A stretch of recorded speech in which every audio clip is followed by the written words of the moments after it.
Assalamualaikum warahmatullahi wabarakatuh. Perkenalkan, nama saya Muhammad Hafiz Zafar Wadi Raja, NIM D10411911036. Saya akan menyampaikan materi dari mata kuliah probabilitas dan statistika. Materi yang akan saya sampaikan itu adalah data pusat dan data tersebar.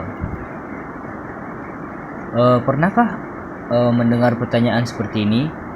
Berapa rata-rata nilai ulangan di kelasmu? Berapa keuntungan rata-rata yang diperoleh perusahaan X setiap bulannya? Di sini saya akan menjelaskan materi yang bersangkutan dengan pertanyaan tadi. Pertama-tama kita masuk ke ukuran pemusatan, yaitu memberikan informasi mengenai pusat atau tengah nilai segugus data.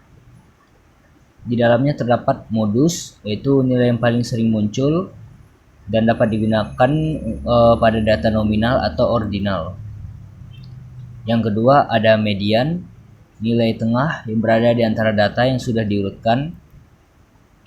Yang ketiga adalah mean atau rata-rata, nilai yang dijumlahkan lalu dibagi banyaknya data itu sendiri.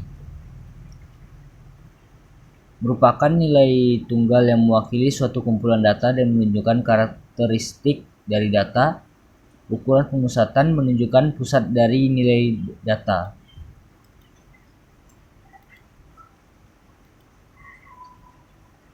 Ukuran penyebaran itu memberikan informasi mengenai seberapa jauh perbedaan pengamatan dengan pengamatan lainnya dari suatu titik pusat dengan kata lain sebagaimana data itu menyebar. Ada beberapa ukuran penyebaran.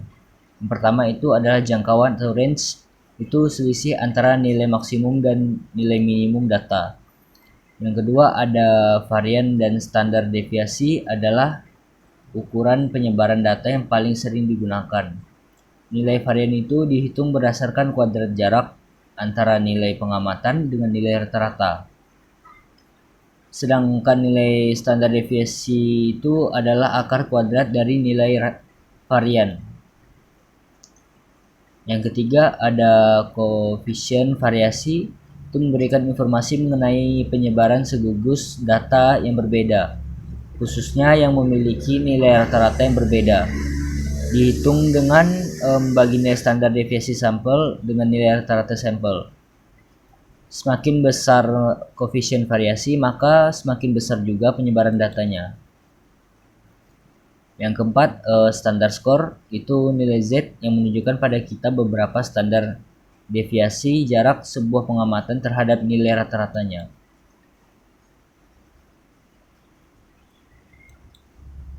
Kemudian ada macam-macam rata-rata hitungan.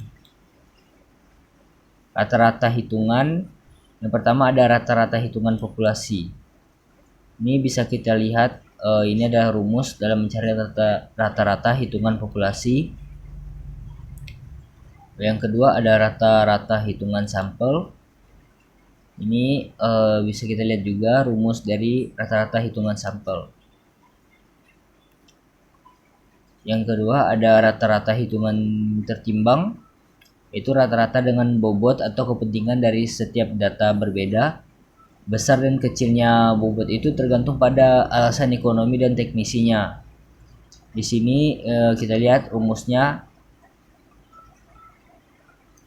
Dan kemudian rata-rata hitungan data berkelompok merupakan data yang sudah dibuat distribusi frekuensinya.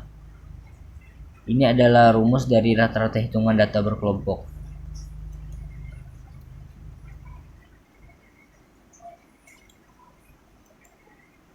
Kemudian sifat-sifat dari rata-rata hitungan. Yang pertama, satu-satunya ukuran pemusatan. Jumlah deviasi setiap nilai terhadap rata-rata hitungannya selalu sama dengan 0. Berada di tengah sebagai titik keseimbangan dari keseluruhan data. Dipengaruhi oleh nilai maksimum dan minimum. Data dan sekelompok data yang sifatnya terbuka, tidak mempunyai rata-rata hitung.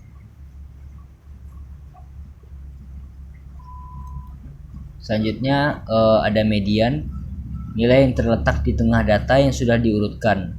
Ada dua macam median, data yang berkelompok dan tidak berkelompok. Ini bisa kita lihat, ini adalah median data tidak berkelompok, yaitu letak median sama dengan n plus 1 dibagi 2. Yang kedua data ganjil, median terletak di tengah. Yang ketiga median untuk data genap adalah rata-rata dari dua data yang terletak di tengah. Ini merupakan rumus dari median data berkelompok, bisa kita lihat. Kemudian ada modus, nilai yang paling sering muncul. Rumusnya adalah ini. Ini adalah rumus dari modus.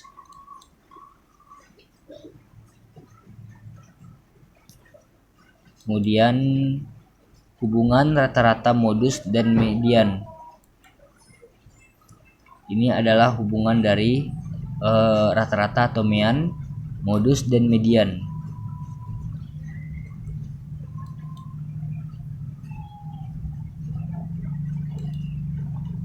Ukuran letak. Yang pertama adalah kuartil. Itu ukuran letak yang membagi 4 bagian yang sama. Ini merupakan rumus letak kuartil. Ini adalah untuk data tidak berkelompok dan ini untuk data yang berkelompok. Ini adalah contoh kuartil data yang tidak berkelompok dan ini untuk data yang berkelompok. Yang kedua ada desil, yaitu ukuran letak yang membagi 10 bagian yang sama. Ini adalah rumus letak desil, yaitu data tidak berkelompok dan data berkelompok. Ini adalah contoh dari desil data berkelompok dan ini untuk desil data tidak berkelompok.